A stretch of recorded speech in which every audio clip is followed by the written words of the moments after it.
Hudson, where are they? Where are they all? Look at them. They're all dressed up. They have to be nice to you because without your vote, forget it. They're out of commission, right, fellas? But what a good job. And Richard, this is your area. Congratulations. He's always bugging me for more money for Fort Bragg. I said, Richard, get off my back. And we're going to do that. You know, they're talking about a big compound, right? And we're going to get that done. We're going to get it done for you. Now, if the Democrats get in, it's not going to happen. I guarantee you that. But we're going to get that done. That's your number one priority, I think. Richard Hudson. So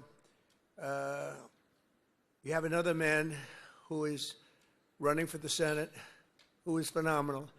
The only thing is he's not as well known. He was behind the scenes. He was the head of my 3 campaigns. I won all 3 times here by a lot. It wasn't even close. And he was responsible, along with Laura Trump. Laura is fantastic, born here and loves the area, but they work together. But Michael Wattley, if he's here, I don't know. Michael, will you come here for a second, please? He's running for the Senate. And if he gets in, you're going to be taken care of. If he doesn't get in, we're going to be stripping the military like they always do, the Democrats. This is a man who was the head of North Carolina. So he did so well that I said, who is that guy that did so well? Because when it came time to picking the head of the Republican Party, I picked him. And you saw what happened in the last election. We won in a landslide. We won every swing state, all 7 swing states. We won by millions of votes, the popular vote. You know, the first time I won, but they say I didn't win the popular vote. You know I did. I won it by a lot, but they say I didn't. So every time they'd introduce Donald Trump, who didn't win the popular vote, but he, you know, whatever. I said, I don't ever want that to happen again. But we did. We won everything. And this is a man that was in charge of this state. He did so well here. There was nobody else that I even considered to run the RNC. That's the whole country. And we had a big victory just recently that you know very well, a victory like they've never seen. So I'd just like you to say a couple of words, Michael. Congratulations. Thank you. Good to see you. In 2015, Donald Trump came down an escalator and said that he was going to make America great, that he was going to protect our country, that he was going to make sure that our men and women in uniform had what they needed to protect our interests and our allies around the world. And North Carolina stood up and said, that's our guy. And in his term in office and in this term in office, there has never been a president who has fought for Fort Bragg, who has fought for the men and women in uniform in North Carolina, as well as our veterans, more and harder and better than Donald J. Trump, our 45th and 47th President of the United States of America. I am thrilled that he has asked me to run for Senate in North Carolina and is giving me an opportunity to represent you and to fight for you and every other base that we have in this great state to protect our interests, to make sure that America and our allies are going to be protected. Because the highest, most important function for any government is to keep its communities and its citizens safe. And we have the best president right now to do that. And I am honored to be with him today. Thank you. Thank you, Michael. Thank you. And the word is he's doing really well. But when I heard they were taking the name Fort Bragg off, I said, no. They're kidding. They're not gonna do. They did. They took the name off. We got it back very quickly. But they took it off. And if we don't win the midterms, they'll take it off again. They'll take it off again. You can't let that happen. And this man is exceptional, I'll tell you right now. So with the help of everyone in this room, America is the strongest military on the face of the earth. We rebuilt it. We really did. We rebuilt it in my first term. We had a great first term. We had the best economy in history, but this is blowing it away. But we had a great economy in the first term. We did everything, but we really created a tremendous military. Now, some of it was given away, actually a lot, but small compared to what we did to Afghanistan. You remember that, where they left all the military equipment behind? We wouldn't have left anything. We would get out with dignity and strength, respect. We looked like we were running. We don't run from anybody. That was a Biden embarrassment. What a terrible president. But we came back and we already have rebuilt our military to stronger than it was even then. And we don't leave equipment behind. We don't leave jets behind. I said, why do you leave those jets behind? Sir, I thought it was cheaper to leave it behind. You know, $150 million plane. All they had to do is put a little jet fuel in there and fly it to wherever they want to fly it. These people were the worst. We can't let it happen again. Our military, if the Democrats get in, will be severely misserved. But we rebuilt it in my first term, and now we're making it stronger and bigger and better than ever before. The recruiting is through the roof. You know that after years of recruiting shortfalls, as an example, new enlistments have soared to record highs. We had, a year and a half ago, nobody wanted to join the military. They didn't want to join the Army. You know that. It was like terrible. They didn't want to join the Army, the Navy, the Air Force, the Marines, the Coast Guard, or my beloved, how about that, Space Force. Do we like Space Force? It's turning out to be very important. But they tried to end that, and actually the military refused to allow that to happen. But you couldn't get people to join. And as soon as we won the election, that election took place on November 5th. From November 5th on, it was like a miracle. Now we have waiting lists for every branch of the military, waiting lists of people to get in. In other words, your jobs are wanted by everybody. And isn't that a better feeling? I'm looking at the smiling faces. We've got a lot of smiling faces. You should be smiling. Last year, the Navy and Air Force and Space Force all surpassed their recruiting goals by 5 months early, and the numbers are through the roof. In fact, it'd be a very good time to expand. You know, it's a good time to expand. But the Army did even better than the others, and you shattered your annual recruitment by almost 5 months and lots of days. But more importantly, the number and the quality of recruit has never been higher. This year, the Army is beating its recruitment goal by 116%. And I'm very proud of that. I was very embarrassed for a period of years as I watched how badly this country was run, standing outside and hearing constantly that we couldn't get people to join our great forces. We ended the scourge of political correctness in our military. We renamed the Department of Defense to the Department of War. Think of it. We won World War I. We won everything. World War II. And everything before, during, and a little bit after, except we fought a little bit differently. We fought to be politically correct. We were a politically correct force with the presidents. But now we have a real force, and you see that with what we did in Iran with the B-2 bombers. A lot of you were involved in that. And what we did recently in Venezuela, nobody ever saw anything like that happen. A Venezuelan general who was on the site, but he moved out fast enough that he lived, because most of them didn't. But he was on the site. He said, we were totally prepared. We saw the planes coming. We saw everything coming. You know, they're a good, strong force. And he said, we got hit like nobody's. They were hit from 17 different directions. They said, there's never been anything like that. It was over in like literally a minute. Everybody was running for the hills. And that's what we have. We have the strongest military in the world by far. We have the best equipment. We have the greatest people, soldiers. We brought back merit as the sole consideration for advancement and promotion in our military. We won the Supreme Court case, shockingly in that case. It took courage to come up with that decision. It's based on merit. Now you want to get into a college, it's based on merit. It's not based on anything else. You want to get into the military, you got to have a little muscle. You got to be strong, like these people here. It's like you're like central casting. I'm looking at all these beautiful-looking people, but you have to be a certain type to do well. And we were taking anybody that wanted to get in because we wanted to be politically correct. No, it's based on merit now. You get into the military based on merit. And other places also based on merit. There might be advantages to other people in other fields. But this is all based on merit. As long as I'm president, we will be the best led, the best trained, the best equipped, the most disciplined, and the most elite fighting force the world has ever seen. That's what we've turned out to be, and everybody knows it. They all know it. Every country knows it. I speak to all of them. They know exactly what they would be up against. Hopefully we'll never have to test them. And because of our strength and because of what we do, we probably won't have to be tested. That's why this year we're investing also $1 trillion in our armed forces, most we've ever spent.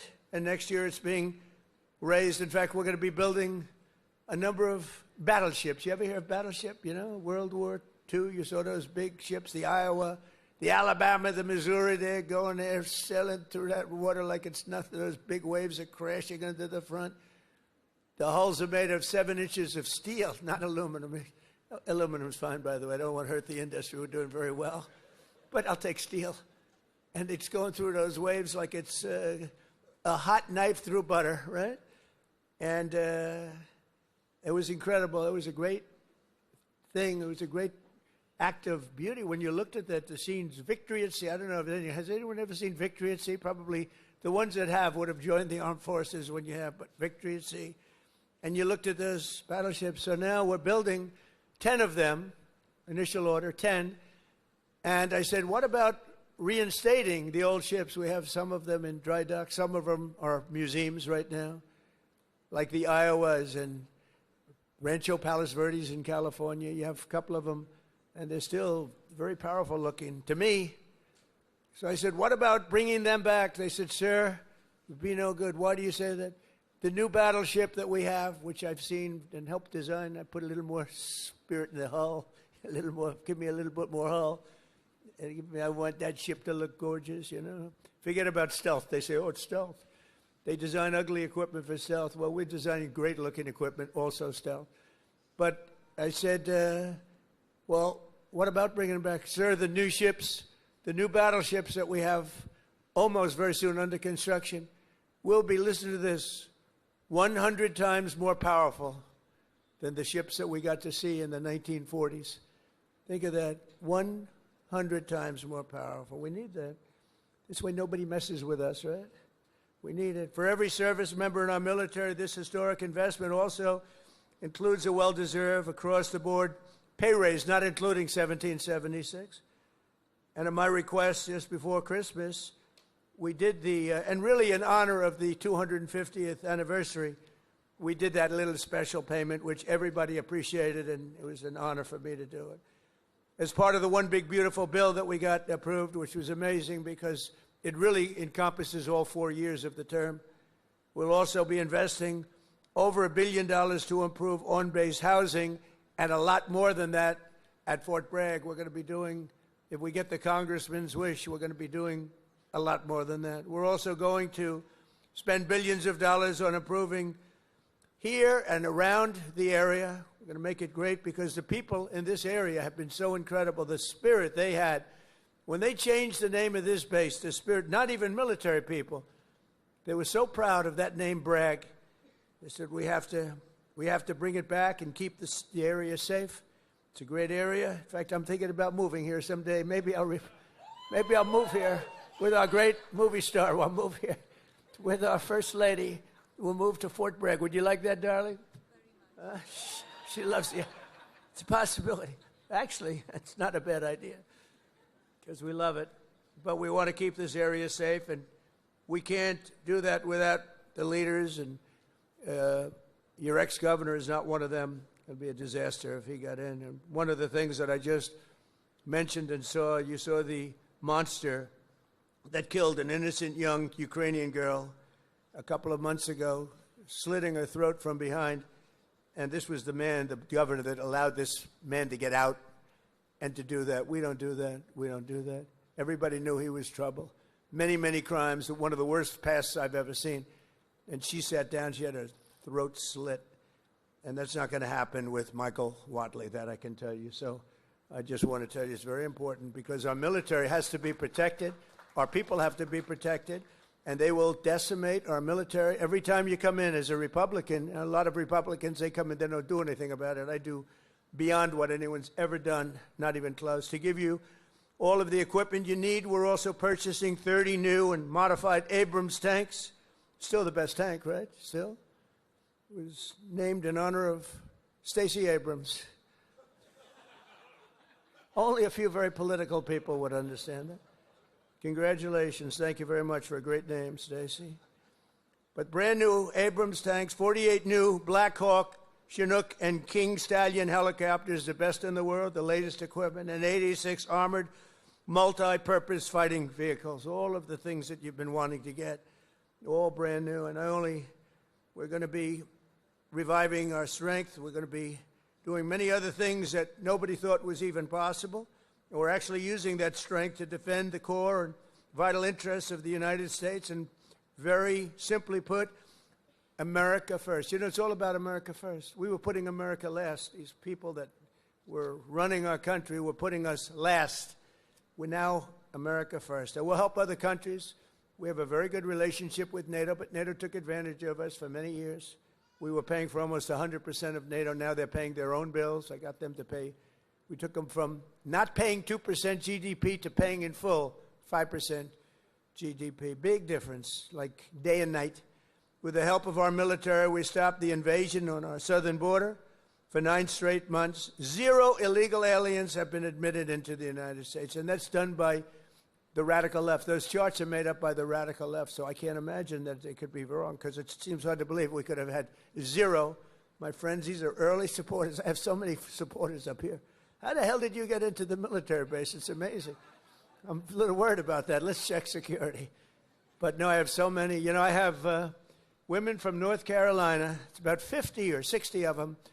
And they followed me all over the place. Where are they? Here, they got to be here. Oh, yeah, there they are. They're great. Oh, there they are. There are sometimes 50. And I don't know what the hell's going on with their husband, because they're, you know, traveling to California. They're all over the place. But they've gone to almost 200 rallies. And it's so great. It's so great. We have Susie Wiles here also, who's the first female chief of staff, and she's done a fantastic job, and she's standing right next to those great patriots from North Carolina. No, they would go all over. It didn't matter where I was. Sometimes I'd see them, like, I made a speech in London. They ended up being, they must be pretty wealthy, that's all I know, because they do a lot of traveling. But thank you very much for being here, and for your support for years, because they were there right at the beginning. 2015, even 2015, before we started. Some of them were there before I even announced. They said, he'll be a good president. We need a good president. But they're amazing patriots. Thank you very much. Appreciate it. And last summer, I ordered devastating strikes on Iran's key nuclear facilities, and something that was called Operation Midnight Hammer. That's exactly what it was. 1 o'clock in the morning at midnight with no moon. You couldn't see a thing. And I got the message, sir, they have entered Iranian airspace. And I got to see it all take place. It was amazing. The B-2s, the flying wing. And I didn't understand the B-2s until then, but now I understand them very well. So does he. We just ordered a lot more. The super-duper new model, right? But they flew in. They were totally undetected. And those pilots, I met the pilots. I had them down to the White House, the Oval Office. I gave them all medals, actually. And I said, did you really like doing this stuff? You know, they're flying into very hostile territory. And they said, sir, we couldn't wait. In fact, they wanted to wait. You saw what was happening. People wanted to wait. And the pilots and their commander called me and said, sir, we're ready to go. Don't worry about that. That weather's nothing. We want to go, sir. We want to go. Now, if it were me, I'd say, take it easy. Let's relax. But, you know, you people have a lot of courage. Amazing, amazing. So we gave them medals. But that was Operation Midnight Hammer, achieving total obliteration of the Iran nuclear potential capability, totally obliterated. And think every single one of those 100,000-pound bombs hit its target, which happens to be an air shaft that goes directly into the facility. I don't think they'll be building air shafts anymore. That's not a good concept. They wanted to get a little air. They wanted to get a little fresh air. It didn't work out too well. No other country on earth could have done what we did. No other country has the weapons. No other country has the skill. No other country has the guts. And no other country has the extraordinary warriors that we have. We have the best warriors in the world, because you can have the greatest equipment, but if you don't have the warriors, the equipment doesn't mean much. Last month, we proved this truth once again when some of our greatest soldiers, right here, to ever live, frankly, successfully captured the outlaw dictator of Venezuela, Nicolas Maduro, and brought him back to face American justice, where he's now, right now, waiting. And that was an amazing night. People saw that. They they've never seen anything like it. You know, it's a pretty military country. It was a big base, one of the biggest bases in South America where he lived. And it was in a matter of minutes before he was on a helicopter being taken out of there. They had to go through steel doors. The steels were it was like paper mache. You know what paper mache is? That's weak paper. These guys blasted through every door. They got up to him before he got to the big safe, but that wouldn't have worked either because they had equipment that was going to knock that out in a matter of minutes. But he never got there. It went so fast. Think of it, in a matter of minutes, when people realize what happened, they're looking up and there's the helicopter heading back to aircraft carriers. So that night, the entire world saw what the full military might of the U.S. military is capable of. And that was a unbelievable operation, but that was a smaller operation. But it was so precise, so incredible. Nobody thought a thing like that could happen. They even talk about the discombobulator because they never got a shot off. The Russian equipment didn't work. The Chinese equipment didn't work. Everyone's trying to figure out why it didn't work. Someday you're going to find out. But it didn't work. It's nice when you can fly in and not get shot at. Although we did have 3 helicopter pilots who were wounded pretty badly in the legs, landing, and a couple of machine gunners seemed to have made it through a thicket of bombs, but they were taken out rapidly by our snipers who were stationed on platforms, actually unbelievable helicopter platforms all the way the line, and they were taken out immediately, and those pilots were incredible and really brave. I may see some of them very shortly. They were hit pretty bad in the legs. You know, they're landing a big chopper, and they're being shot at from close range by a machine gun, so that's not a comfortable feeling. They landed it perfectly, and they got out of there perfectly, and they're just brave guys and very talented, skilled people. With your help, America is winning again. America is respected again, and perhaps most importantly, we are feared by the enemies all over the globe. They fear us. And, you know, I don't like to say fear, but sometimes you have to have fear, because that's the only thing that really will get the situation taken care of. We have a situation right now where we sent a very big carrier group to Iran. I'd love to see if we could make a deal. They've been difficult to make a deal. I thought we would have had a deal last time. They wish they did, and that's where we did Midnight Hammer. But with the restored strength and the tremendous power that we've now built up over the last number of years, even though there was an interlude with Biden, who is the worst president in the history of our country. But the interlude, fortunately, was ended quickly, and we started the process again and built upon what we had already done the first 4 years. But we're also bringing peace all over the world. I ended 8 wars in just 10 months. 8 wars are ended, and we have a couple of more to go, but one in particular, Russia-Ukraine. It's a mess. It's a horrible thing, and I think we'll get there. Takes 2 to tango. You have to remember that, and we have to get there. Tremendous casualties, number of casualties. There's a war that if we were involved in that war, it would have been over very quickly and effectively, but we're not, fortunately. In fact, we're not spending any money. We are spending and sending weapons to NATO, and because of the increase from 2% to 5% of GDP that the NATO countries are paying, they pay us full for the weapons. And then they distribute the weapons to mostly, I guess, Ukraine, but that's up to them. They buy them. And we do make the greatest weapons of any country in the world by far, most effective weapons. So my message to all of the warriors here today is that your commander-in-chief supports you totally. I support you more than, I know you've had a couple of good ones, not that many if you want to know the truth, but we support you more than any of them. And you're going to get out, and when needed, you're going to fight, fight, fight. You're going to win, win, win. And we're going to continue to make our country bigger and better and stronger than ever before. And that's exactly where we are right now. We are the most respected country anywhere in the world. And I say it, the King of Saudi Arabia told me when I was there, he spent $2 trillion. We have $18 trillion being invested right now in our country from other companies and countries all over the world. The most any country's ever had is $3 trillion. That was a long time ago, and it didn't happen to be us. It was another country. It starts with a C. Can you imagine what I'm talking about? China. We have $18 trillion being invested. As an example, in the Biden 4 years, they had less than $1 trillion Think of this, less than $1 trillion over 4 years. We have $18 trillion in 11 months because we haven't gotten the final numbers on the 12th month, so that's only going to go up. There's never been anything like it. But the King of Saudi Arabia looked at me and says, you know, a year and a half ago, I thought the United States of America was finished. I thought it was dead. And now you have the hottest country anywhere in the world. We have the hottest country anywhere in the world, and you're a very, very big part of it. Thank you to the Army. Thank you to everybody here. Thank you also to our great politicians. They're great leaders, and they love you as much as I do. Thank you very much, everybody. Thank you.